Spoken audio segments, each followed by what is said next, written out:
Good morning, and welcome to Alone with God, our journey through reflective prayer and meditation. Today, we will meditate on Mark chapter 7 verses 34 to 35.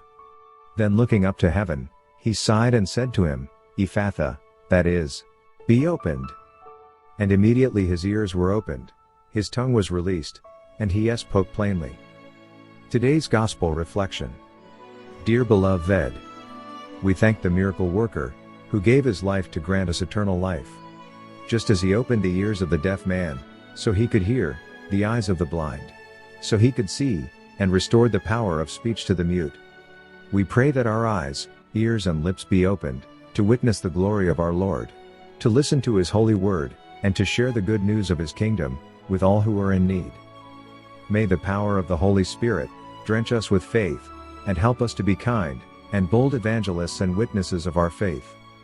Let us spread the message of love, peace, and hope to everyone around us.